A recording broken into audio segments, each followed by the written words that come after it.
ప్రకాశం జిల్లా దోర్నాలలోని వెలిగొండ ప్రాజెక్టును మంత్రి నిమ్మల రామానాయుడు పరిశీలించారు. ఇటీవల మోంతా తుఫాను కారణంగా ప్రాజెక్టు దెబ్బతిందని అధికారులు మంత్రికి వివరించారు.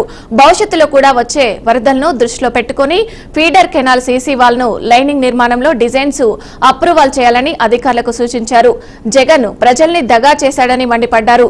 వెలిగొండ నిర్వాసితులకు నష్టపరిహారం అందించలేదన్నారు. కూటమి ప్రభుత్వం అధికారంలోకి వచ్చాక ఆగిపోయిన వెలిగొండ ప్రాజెక్టు పనులను చంద్రబాబు పునరుద్ధరించారని తెలిపారు. 450 కోట్లు ఆ ఫీడర్ కెనాల్కు సంబంధించి మళ్ళీ ఒక 6 కిలోమీటర్స్ సీసీ వాళ్ళు, మిగిలిన ఏదైతే బ్యాలెన్స్ ఏవైతే ఆ 15 కిలోమీటర్లు కూడా లైనింగ్, మొత్తం 450 కోట్ల రూపాయలు మొన్న మేము కేబినెట్ లో ఆమోదింపజేసి టెండర్లు పిలిచాము. ఒక 15-20 రోజుల్లో పనులు కూడా మొదలు పెట్టబోతున్నారు ఏజెన్సీ కూడా. మరి ఇన్ని 450 కోట్ల పని ఏమో లైనింగ్ పని ఉంది, సీసీ వాళ్ళ పని ఉంది. అవి పూర్తవుతేనే కానీ ఆ యొక్క కృష్ణా నీళ్లు ఏదైతే ఆ నల్లమల సాగర్ రిజర్వాయర్కి రావు. మరి ఇన్ని కోట్ల రూపాయల పనులుంటే మరి ఏదైతే పనులు పూర్తి చేసాం, ప్రాజెక్టు పూర్తి అయిపోయిందని జాతికి అంకితమనంటే ఆయన మానసికమైనటువంటి పరిస్థితి విచిత్రంగా.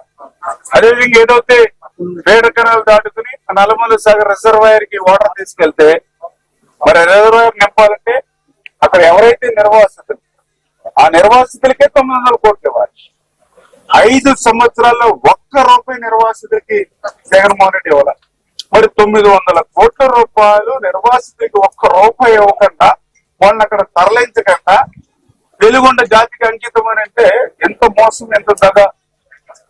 తర్వాత ఏదైతే కాలనీలు ఉన్నాయి, ఇప్పుడు మీరు చూస్తారు 7 కాలనీలు, అందులో ఒక 4 కాలనీలు మన 14-19 చంద్రబాబు నాయుడు హయాంలో నిర్మాణం చేశాం. మళ్ళీ తర్వాత 5 సంవత్సరాల్లో పూర్తి చేయనటువంటి పరిస్థితి. మళ్ళీ ఈ రోజు మనం వచ్చి ఆ పాత బిల్లులు ఏవైతే ఉన్నాయో వాటిని మళ్ళీ ఈ రోజు వాళ్ళకి చెల్లిస్తామని మాట ఇచ్చి చెల్లిస్తూ మళ్ళీ ఈ రోజు కాలనీలు కూడా మౌలిక వసతులు ఏర్పాటు చేస్తూ ఉన్నాం. 400